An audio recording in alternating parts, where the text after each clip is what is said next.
Hello, Bill. Good morning, Matt. Welcome to the DMZ, everyone. Um, I'm more disheveled than usual. I think I'm always of a certain degree of dishevelment, but I think it's more evident today. I apologize if you came dressed with your A game.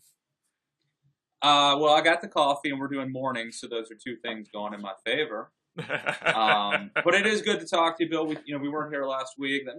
We don't take a lot of time off, so or if we do, we fill in. We're the hardest working online dialoguer talking heads in the business. Yeah, I mean, when it comes to the entire dialoguing community, we are at the top in terms of our work, our output, and our work product. So, might be the Lou Gehrig's or the Cal Ripken Juniors of the game. That's right, the Iron Men of blogging. But a few things have transpired since we took our break. A couple kerfuffles in the world. Now, you had a piece this week. I see a lot of talk that Romney was right. Yeah. Romney was right about Russia. He called Russia our number one geopolitical foe in 2012. The left laughed at him. Obama mocked him in the foreign policy debate. And now the chickens are coming home to roost. And you had some thoughts about that. Yeah, look, I think it's important context and to discuss like exactly this debate that you're talking about. So Romney was specifically said geopolitical threat, and I think that's the key. President Obama in that. But I said foe and not threat. The word that I'm obsessing over is geopolitical because President Obama obfuscated and attempted to conflate that, and he said during that last 2012 presidential debate, Obama mocked Romney, saying, "quote I'm glad that you recognize that Al Qaeda is a threat because a few months ago, when you were asked what's the biggest geopolitical threat facing America, you said Russia, not Al Qaeda. You said Russia." In the 1980s, they're now calling to ask for their foreign policy back because, the Cold War has been over for 20 years. So my point here is that President Obama was, I think, being very deceptive. If he had argued that, no, in fact, China is the greater geopolitical foe, then I think that would have been a much more interesting debate. But he basically attempted to essentially to imply that Romney is stuck in the 1980s, doesn't realize the Cold War is over, that the Soviet Union has collapsed, and frankly doesn't take Al Qaeda as seriously as he ought to. It was an example of sleight of hand, in my opinion, that Obama engaged in. And in hindsight, I mean, I think Romney probably was right, and I'm not the only one to say so. I mean, the New Republic says that Romney was right. Dave Weigel says that Romney was right. This isn't like just a conservative revisionist thing. So I'll leave it there, and I know you have a different opinion, though. No, man. I mean, it's not just conservatives saying that. Although I think conservatives have been the most eager to talk about it. Oh my God, the New Republic said it too. Slate said it too, kind of thing. But yeah, it's not wholly in the sphere of conservatives. But I do think it is. I mean, I take your point that what Romney had said when pressed on it was there's a difference between Russia being the number one geopolitical foe and I think Al Qaeda being the national security threat. And he said he had some other term, I think, for Iran and North Korea. He kind of put them all in little special boxes. So it didn't seem like he was, ranking everything in a rigid way. And so Obama did kind of blur that in his comment there. But I think Romney had some comments that seemed to deprioritize going after Bin Laden in Pakistan. So I think Obama had some grist to work with there. But I think more importantly, as far as was right about Russia, I think you got to pull the lens back even wider because Romney made that comment in 2012, building on previous comments he made in 2010, to criticize Obama for trying to reset our diplomatic relationship with Russia. You're going even farther. Bush comes in 2001 saying, I've seen into Putin's soul, and he's a man of his word, blah, blah, blah. That relationship deteriorates over the course of the Bush presidency, and at the end of the Bush presidency, Putin invades Georgia and effectively picks off a couple provinces there. Palin in 2008 blamed Obama's response for being indecisive and morally relativist, even though it was on Bush's watch. It's like Bush, sent in the cavalry at that point either. But then Obama comes in talking about a reset, right? And one part of that was plans to recalibrate Bush's missile defense plans. Bush had a plan for long-range missile defense based in Poland that Russia was very unhappy about. And over the course of Obama's term, it got finalized actually after the election. But, it came up in 2012 because there was that hot mic moment when Obama said to Medvedev, give me a little space here, I'll have more flexibility after the election on missile defense, that Romney pounced on. So Obama has, scrapped that long-range missile defense plan Poland. There's other short-range and medium-range stuff there. But as the Obama administration said, it's geared towards Iran, North Korea. It's not geared toward Russia. It never was geared toward Russia. And if there's a side benefit that improves our diplomatic relations with them, well, that's fine. That's the Obama line. The Romney line was, this is a type of appeasement towards Russia. It's naive towards Russia. They're our number one geopolitical foe, and we should not care if they're antagonized by that missile defense. But let me just jump in, Bill, because okay, you challenge. I'll finish it up later. Okay, you challenge that part. All right. So I just wanted to sort of start with the. So Romney, though, it is important to note Romney was mocked for suggesting that Russia was the number one geopolitical foe, and Obama and others really used this as a method of ridicule to sort of cast him as being stuck in a 1980s, paradigm. But I do want to read something that Romney,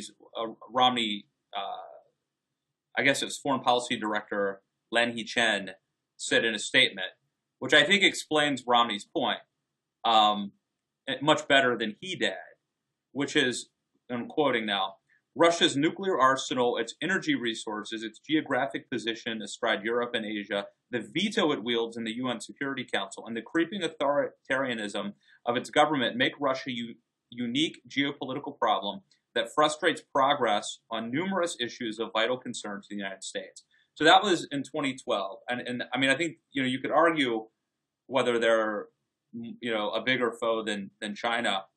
But I think that's a compelling argument. I think clearly Obama's equating Al-Qaeda to that is obfuscation. And then I would say, going more specifically addressing the notion that Obama has somehow invited what has happened in Ukraine and Crimea, is that, yes, I think Georgia was, America basically did nothing. George W. Bush is not a hero, certainly in this regard, and the whole looking in Putin's eyes thing is absurd. But then Obama comes in and does the reset. But I think you have to put it in context. There's also been Syria, the red line that was laid down by Obama and then crossed with really no ramifications. I think, in other words, it's Georgia, it's Syria, it's other things, I think, that have created this situation now where I think you really can look back and say Romney sort of saw Russia, the bear, as a bigger threat, and Obama seemed to just sort of dismiss and downplay them. Well, I mean, I still dispute that for a couple other reasons. And getting to this missile defense point, Romney was very focused on that in 2012, but those missile defense plans were in place in 2008. Bush was that, and Russia was mad about it then.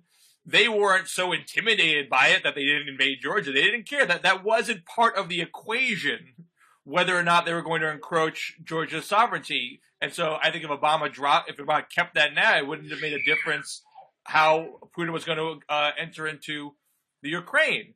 And number two, Romney's point about Russia, constantly obstructing at the UN is largely true, but he blows right past what happened with Libya in 2011 when Obama's and I should say Hillary's diplomacy with Russia was successful, and they agreed to having a UN-backed mission to help the Libyan people and prevent Gaddafi from massacring his people when they were in the midst of their revolution. That's not an insignificant diplomatic win.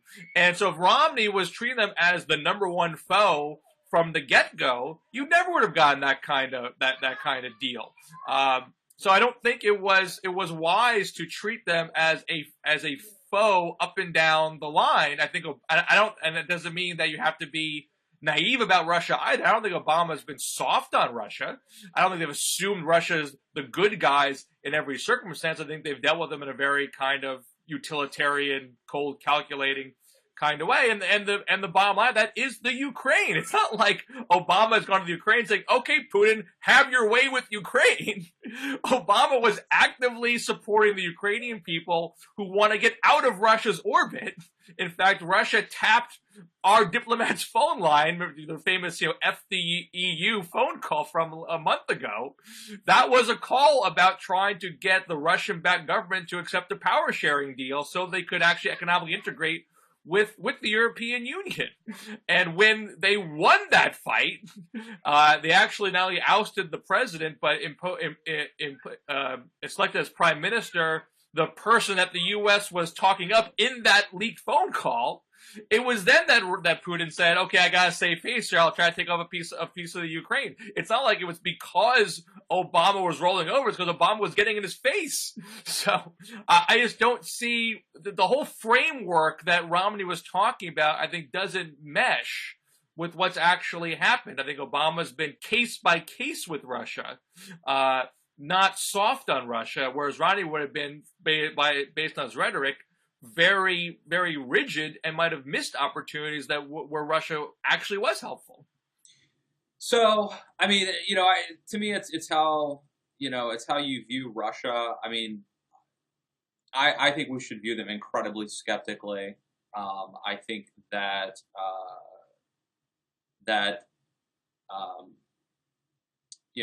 and maybe, I'm sure Obama would probably accuse me of being a child of the '80s or something. I don't.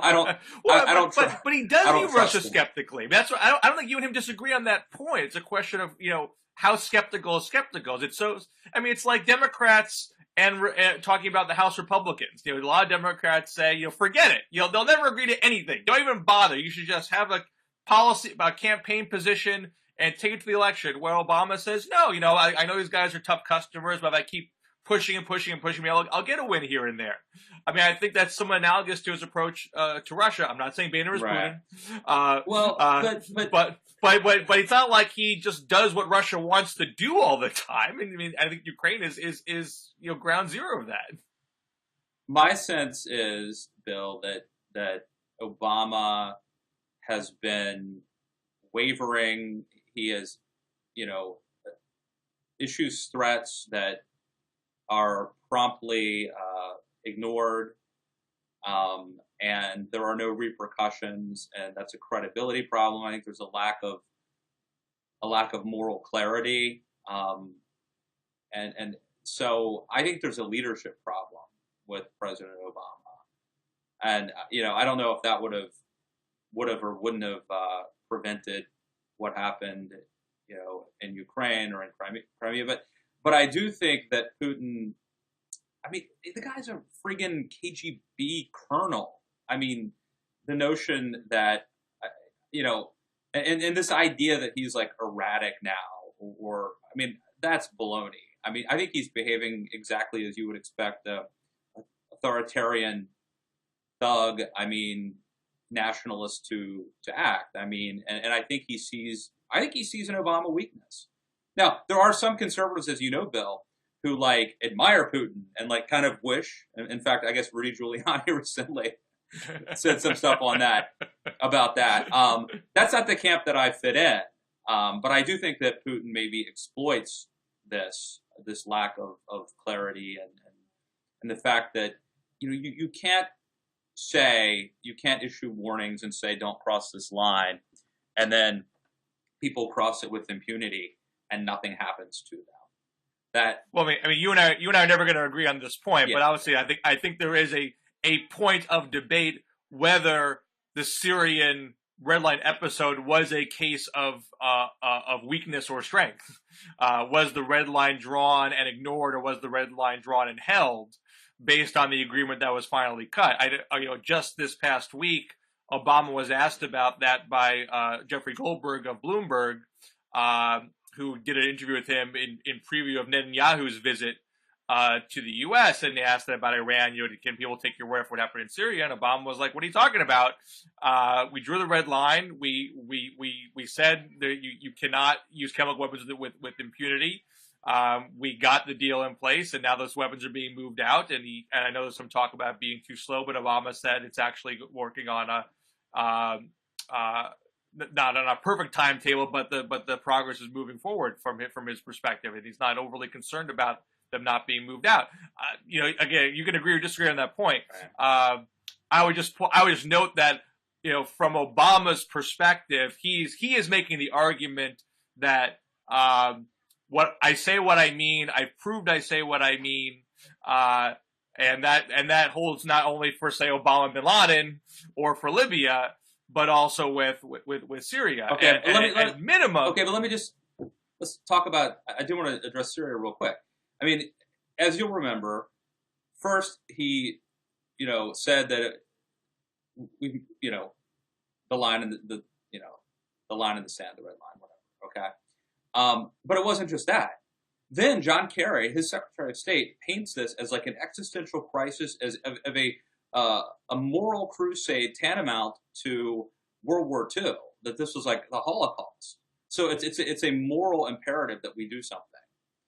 Then Obama doesn't unilaterally decide to do nothing or to outsource it to the Russians, who, by the way, had been lecturing us in a Putin op-ed about diplomacy and not invading other countries, which of course is highly ironic. But before we outsource it to them, Obama doesn't take the strong leadership position and say, look, we're not going to intervene. He decides to go to Congress with it, which was a complete disconnect. I mean, you could argue that going to Congress was always the right thing to do constitutionally, but it's discordant when you have just painted this as a moral crisis tantamount to World War II, and this guy's essentially, essentially Hitler. And so I still argue that what happened, that Syria was a complete debacle, and it was very much signaling weakness and wavering, and that invites provocation. Well, we'll leave that debate there, but I do want to talk a little bit about. So, what does this? How is the Republican Party dealing with this now? I mean, I think there is a history of Republicans, just taking the opposite view on foreign policy. Yeah. Whether it was Clinton and Bosnia, or whether it was Obama and Libya, or even Obama taking the we will go into Pakistan view in 2008, the more militaristic view there, and McCain and Palin beating him up about that, which was sort of weird. And Hillary too, right? What's that? And Hillary too. Well, they're Democrats that did too. But McCain McCain, the hawkish of the hawks, was reticent about that of all things. All right, let me say, Huckabee. First of all, interestingly, for what it's worth, Huckabee was with Obama on that one. Mm-hmm. No one remembers that. It's sort of an asterisk, but it is interesting. But look, I think that there's a difference between saying you were going to invade, Pakistan's airspace or whatever, and their sovereignty, and doing it, right? So, in other words, I would say that for the sake of diplomacy, it is not helpful to telegraph to Pakistan that you would go in there. Now, if I'm the president and I have, very good intelligence telling me that bin Laden's in Abbottabad and we can take him out, I'm gonna do that. I'm gonna do that. So in other words, in foreign policy, there's a lot of deception, and you don't always telegraph what you're actually going to do. So the fact is, Obama may have done some harm diplomatically by saying that he, even though I would say that John McCain very well may have done the same thing. Does that make sense? It makes sense. I understand what you're saying. All I know is Obama said what he meant and did what he said he was going to do. That's true. In this case, that is true. But how is this affecting how are Republicans handling this now? Because there's certainly some there was this Romney view that that Putin is the worst of the worst and we should be sticking it to him. And there's this other line that seems to be suggested by Buchanan and Giuliani that Putin's the kind of leader that we should be impressed by, and Obama's a big softie, and at least Putin hates gays, and that's good. You gotta like that. You have Rubio out there laying out his Ukraine 5-point plan. You have McCain seems practically blew a gasket at the APAC conference this week about Putin. But you have Rand Paul saying, hey, GOP, you shouldn't be tweaking Russia so much. We should be skeptical of Russia, but this is much better relationship than we had during the Cold War. We don't feel like the world's on the precipice. We should be thankful that we have a better relationship now than 20 years ago. Who's winning this argument within the Republican Party? Well, first let me step back and be a little philosophical, then I'll put my political analyst hat on. But it is interesting that there is a sense, there's sort of two competing things happening in conservatism. One is you could certainly argue that as a conservative, I should identify with Islamists and authoritarians. You could say, like, for example, hey, if these are, let's take Islamists. You could say, hey, it's a traditional culture. These are traditional folks. They're religious. I'm religious. And we should have something in common. And you could say the same thing with Putin right now, that, he's a traditionalist. He's worried about the culture. I'm worried about the culture. And maybe you have to break some eggs to make an omelet. I mean, that's not how I view it, but I guess there are some people who see it that way. I also think there's just a thing where there are some people who hunger for leadership, and they see Putin, and maybe there's like an authoritarian strain in conservatism that they admire. And I guess I would suppose it is easier to demonstrate leadership when you basically are a tyrant. American system is a little bit harder.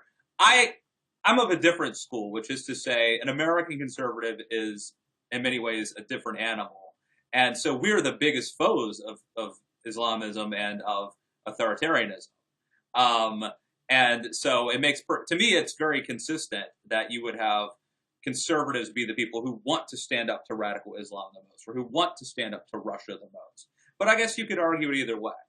To specifically answer your political question, Bill, I think that in politics, the terrain and the question is more important than the answer. And so what's happening in the world and the political environment in itself could determine, who the nominee is. And it's still a long way away, and foreign policy tends to,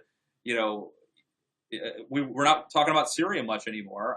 Foreign policy tends to come and go sometimes. But having said that, I mean, I think that there are certain people right now domestically who are winners from the fact that there's a foreign policy crisis going on. And I think that you could put Marco Rubio in that camp. He had a horrible 2013 with immigration reform. And, this year he was at the DMZ. He's done this Asia trip that was well received. He was very eloquent and outspoken about what's happening in Venezuela. And now with Ukraine, I think he is much better positioned to talk about this than the governors, who everybody thinks we need a governor, or someone like Rand Paul, who I think this certainly hurts. There was a sort of anti-interventionist zeitgeist there happening for a moment. I think right now the winds have shifted toward a more interventionist, America's a beacon of hope world. That favors Rubio. I think it also favors Ted Cruz, who's really balanced it. He's been very careful not to come out on either side of this sort of thing. But anything that hurts Rand Paul, I argue, helps Ted Cruz because they're in the same division. So again, it's early, but I think that right now, Marco Rubio has his mojo back, and I think Rand Paul's probably maybe hurt the most out of this. I mean, do we have any kind of polling that lets us know that the interventionist wing of the Republican Party is ascendant versus the isolationist wing of Rand Paul? I mean, certainly for the last year, Rand Paul was getting a lot of mojo, talking about excessive government, going after the NSA, questioning intervention in places like Syria. I mean, is it just that it's Russia? Does that just sort of push a button with certain Republicans that reminds them, oh, right, we actually like this stuff. We like to oppose these people. Right. Well, I guess a few things. One, nobody's calling for any sort of military intervention, or at least very few people are. But not even McCain. I mean, I saw McCain's APAC speech. He was shaking his fist. He threw out the military options are impossible. Like, what are you so upset about? We can give the guy a few days to work out what kind of sanctions he can put together. Jeez. I mean, the most I've heard is talk of like NATO military exercises in the region. But I mean, mostly we're talking about essentially freezing the assets of top Russia, and we're talking about imposing sanctions and moral clarity, just sort of condemning it in a very strong evil empire sort of way, and doing it very quickly. I mean, I think that's what's missing from Obama's leadership, in my opinion. It's not that he should have sent in troops necessarily, but it's immediately condemning and strong, and taking immediate action in the form of sanctions and whatnot. But having said that, I mean, no, this is anecdotal, and I think still, the polling I have seen says that most Americans are, probably not paying that much attention to this, and certainly do not want any sort of an intervention. But I think when you look at Republican primary voters, and I think as this thing escalates, just anecdotally speaking, I mean, if people are talking about Russia, and if the news is talking about Russia invading sovereign countries, then I think that Republicans all of a sudden become much more hawkish. I think that if we're talking about Afghanistan and Iraq as dominant news stories, a war-weary America and a war-weary Republican Party become much more anti-interventionist, and that can't help but impact how one views Marco Rubio versus Rand Paul. Well, certainly, I think Rand Paul has been, trying to be more strategic and delicate how he talks about these things, as opposed to his father. Yeah, do you have that? We were talking earlier, Bill. Do you have the Rand comments handy? Let me pull them back up. So basically, I can until I get them. Yeah, I mean, basically, Rand is still. I mean, the last that I heard is still basically saying, essentially saying this isn't really our business. Eastern Europe, this is their region. This is from February 24th. Okay, so it's a couple weeks. And so I guess that's before the military incursion into Ukraine. So I'm not. I would need to check to see if he said something more recent. Well, go ahead and read. Go ahead and read it. I think it could still be used against him, whether or not, right. Sure. Even though it's out of context. But still, it could still be used against him in an ad or something. I see a statement he's made a few days afterwards. But on the 24th, he said, "Someone on our side are so stuck in the Cold War era that they want to tweak Russia all the time, and I don't think that is a good idea." Right. The Ukraine has a long history of either being part of the Soviet Union or within that sphere. I don't think it behooves us to tell Ukraine what to do. I'm not excited about saying, hey, let's put Ukraine in NATO to rub Russia's nose in it. We need to be conscious of the fact that Russia has intercontinental ballistic missiles. Though the Cold War is largely over, I think we need to have a respectful, to some extent adversarial, but respectful relationship with Russia. I mean, I feel like that is that could be directly soft. Like, oh my God, they have missiles. Don't make them upset. Well, that could be Barack Obama. I mean, like, well, I don't think Obama says anything like that. Obama hasn't said, I think they're awful, but they have missiles pointed at us, so I'm gonna take out the missile part, shirk. though. Take out the missile part. But I mean, the rest of it, I think, if you had said that was Obama, I wouldn't have been surprised. No, I mean, again, I think Obama is trying to have as productive a relationship with them as possible, but not at the expense of, abrogation of American principles, as Ukraine has shown. And I certainly want to bring in the context of we need to be afraid of them because they have weaponry, because right. we have a few missiles of our own. But a few days afterwards, on February 28th, Paul said, "We live in an interconnected world. The United States has a vital role in the stability of that world." It's the non-isolationist beginning. The U.S. should make it abundantly clear to Russia that we expect them to honor the December 1994 Budapest Memorandum, in which the U.S., Russia, and the United Kingdom reaffirmed their commitment to respect the independence and sovereignty and existing borders of Ukraine. Russia should also be reminded that stability and territorial integrity go hand in hand with prosperity. Economic incentives align against Russia's military involvement in Ukraine. Russia, which has begun to experience the benefits of expanded trade with the World Trade Organization, should think long and hard about honoring their treaty obligations and fostering stability that creates prosperity for its citizens. Most importantly, Russian intervention in Ukraine would be dangerous for both nations and for the rest of the world. So, something like that, if that was Obama in 2008, Sarah Palin would call that indecisive, morally relativist, I assume. Although at the time, actually, Obama had threatened Russia's involvement with WTO because of the invasion in Georgia. So I certainly that doesn't seem to be the zeitgeist today, or at least from what you might get from chatter on conservative talk shows and whatnot. I guess I'm still unclear. Is there an underlying isolationist sentiment that still is significant that we haven't heard much in the press right now, but might still be around by the time primary season comes? Well, Bill, as we tape this, CPAC is set to begin here in Maryland. Let's be honest. It's like when the Redskins. It's not back in DC. It's like when the Redskins play and they show and here's a shot of the Washington Monument. It's like, yeah, it would take you about 2 hours to get there if you were to drive in rush hour. No, I thought CPAC was back in D.C. though. No, sadly, no. It's in Maryland now. It's in National Harbor, which is right across the river from Alexandria, Virginia. But you can't metro there. Nobody ever goes. Nobody I know would ever go there, unless they had to, for a conference. So it's in Maryland. Is this just saving money? It's a really nice new facility.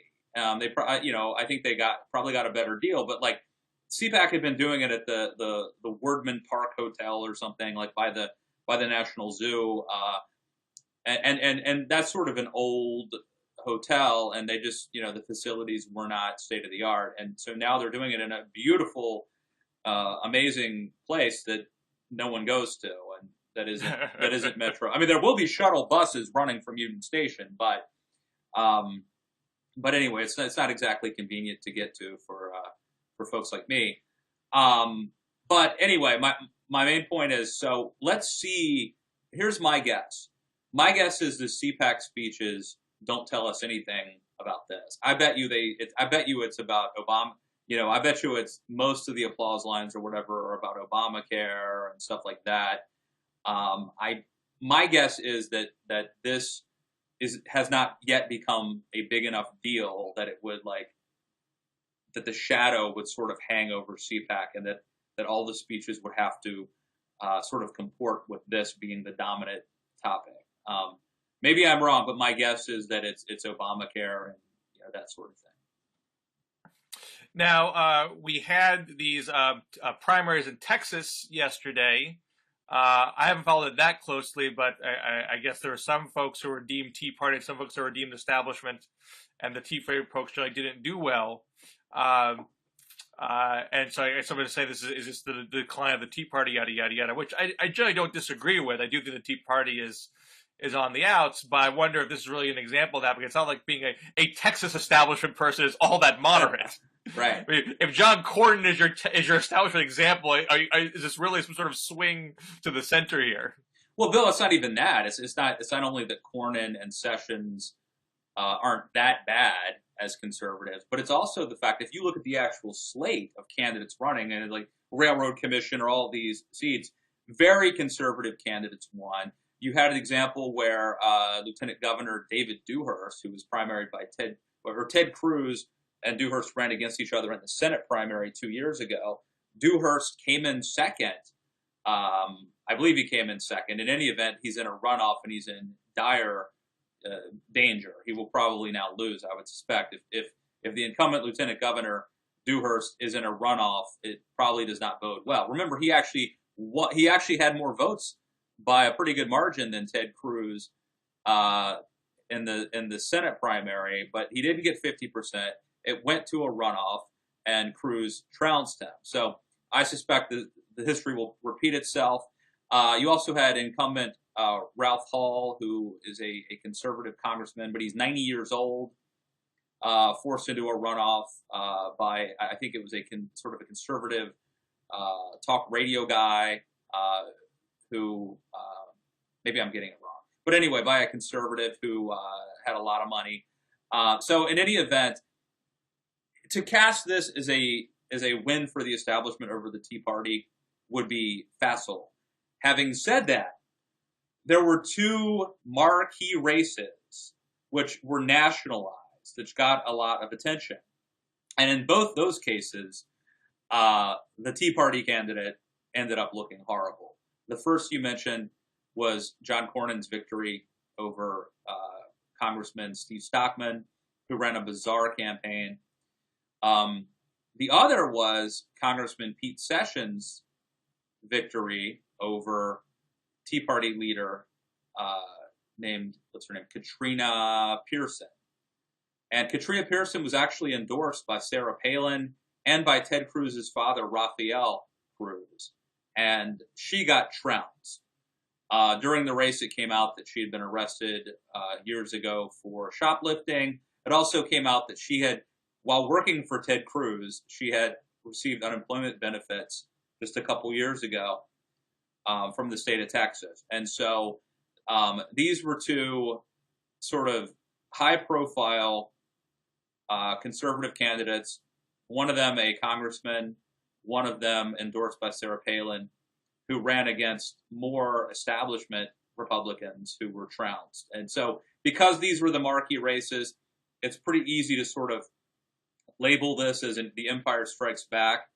But in actuality, a lot of Texas conservatives did pretty well, just not the fringy ones. So you don't think this is going to shape a discussion at CPAC this year, whether or not the Tea Party is ascendant or in the decline? This is not going to be what dictates that discussion. I don't think so, but I do think, Bill, that you could say that there is a trend at work here, and that trend is that Tea Party conservative candidates who are not vetted, who are not serious, are not going to win just because they have Sarah Palin's endorsement or Ted Cruz's dad's endorsement, okay? So a lot of conservatives and a lot of Tea Party folks won, but the people who didn't were the candidates who shouldn't. And in the past, we've seen candidates who shouldn't win, who weren't properly vetted, win say like a Christine O'Donnell managed to win. I think what's happened is there's been a little bit of a pushback where people are saying, okay, just because you say you're a Tea Party, just because you say you're conservative, we need to look a little bit at your credentials. And in the case of Katrina Pearson, her interesting background, I think, hurt her a couple years ago. It wouldn't have hurt Christine O'Donnell. So I think national supporters are much less likely to jump in. Now, Freedom Works supported Katrina, I think, but she didn't get the broad, support of the conservative movement that she might have gotten a couple years ago. This is bad news for people like Matt Bevin, who's running in Kentucky, and Milton, what's his name, Obama's second cousin, Milton Wolf, is running in Kansas. This is potentially bad news for them because they're running against establishment Republicans, but they've not been able to get the conservative movement to coalesce around them. And I think that what happened in Texas may be a harbinger of things to come in that regard, which I would argue is a positive development. I'm all for ousting rhinos and taking on squishy Republicans, but you need a couple things at play to do that. Like, one, you need a villain, but two, you need a hero. And I think the conservative movement and the Tea Party has learned generally that having one of these ingredients isn't enough. And just because somebody's running against a guy who's not perfect doesn't mean that they're perfect either. You have to vet them and see how they check out.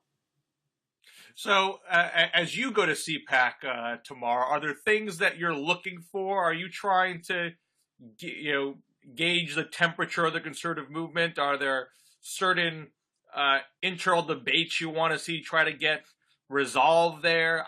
When I was there, I was there one time several years ago. I didn't see a lot of internal discussion. It felt very one way to me. You're being dictated to from the stage what the messages should be, but maybe it's different now. Maybe there's a sense of more soul searching that's happening out in the open at these events. But are there certain things you're looking for or trying to assess when you're there? So, I mean, for me, it's almost like a perfunctory thing. I mean, you sort of have to go. I think the way to do it is to go and not try to produce a lot of content, not try to write a lot while you're there, to sort of just take it in and get a sense of things. But it's a bit of an artificial environment. I mean, honestly, I get more from going to, in the past couple of months, I've been to several off-the-record meetings where I hear prominent candidates talk, and I hear them take Q&A that's off the record, and then sometimes I get to meet with them privately afterwards. And you can really get a much better sense of things. There's a great there's a great quote from that I heard a couple years ago from Blues Traveler, the band Blues Traveler. And they said they learned, they went to school to learn about music. And the thing they learned is that the blues is like a baby crying. The first time a baby cries, that's the blues. Afterwards, they learned that if they cry, you'll pick them up. And he says, so the first time a baby cries, that's the blues. Afterwards, it's all show business. And I think CPAC is a lot of show business. I mean, it's a production, and you're going to, the people who come to it are not normal, so you're not going to get a normal sense of Joe six-pack voter. And the stuff you see on stage is a show. And so, I'm going to sort of go and just take it all in without a lot of expectations. But I would say that in terms of informing my opinion, it's not one of the more important events, just because it's become such a big deal that that you can no longer sort of get a realistic or accurate sense unless somebody messes up, right, and says something. It seems to me that like the most interesting moments that have come from CPAC have been like Andrew Breitbart yelling at people out front, or getting in arguments with people, or confrontations on camera, or a few years ago, I guess it was in 2008, when Sam Brownback's people allegedly dressed up as Flipper the Dolphin and followed Mitt Romney around. That's a sort of like performance art stuff you get out of it. But if you care about the speeches, I would suggest watch it on C-SPAN. So that's sort of my take. I got into I wrote a sort of tongue-in-cheek, semi-satirical piece a few years ago. You may recall, Bill, titled "No, I Will Not. No, I Probably Won't Meet with You at CPAC." Right. And I went back and read it recently, and it's hard to read that and not think the person who wrote it's a jerk. And so when I go to CPAC, it's an interesting experience because people sometimes remind me of that piece. So, well, I'll be watching on C-SPAN. I'm sad to say I can't make the trip. Yeah. But all the potential 2016ers are gonna do a turn, right? I don't know about all of them. Interestingly, Chris Christie's invited this year. He'll be speaking. He was not invited last year. Donald Trump will be there. By the way, as an aside, I actually ate at Mar-a-Lago, Donald Trump's very nice restaurant in Palm Beach. where BuzzFeed's McKay Coppins spent a little time famously a couple months ago. And let me say, if Donald Trump ran his campaign operation in the way that he runs that restaurant, I would probably be supporting him. It's quite nice and quite professional. So those are, that's my milieu, Bill. I would cover the campaign from Palm Beach, given my druthers. But sometimes you have to you go to get a little dirty. You go to CPAC, you dance with the one that brung you, as Reagan said. And by the way, I've been going to CPACs since 1999. I've been to almost all of them. I think is this your 15th CPAC? I don't know. I there's like 1 or 2 years I didn't go, but basically, I've been to almost every one since 1999. So I'm celebrating some sort of an anniversary. I think it's probably like my 13th attended, my 15th year of going to CPACs, and I can say I've never paid for one, and I take great pride in that. But anyway, we'll keep you posted, and so follow me on Twitter at Matt K. Lewis, and I'll be tweeting stuff. I don't think I'm going to go on Friday, but Thursday looks like the hot day to go, so I'm going to plan on being there. All right, well, we'll have much to talk about in its aftermath next week, I think. You got it. We'll do a post-CPAC post-mortem. All right, man. See ya. Good to talk to you, sir. Good talking to you. Check us out on Twitter at DMZ, on Facebook /DMZ Show. Good to be back, and looking forward to more DMZs in the future, Bill. All right. Take care. See ya.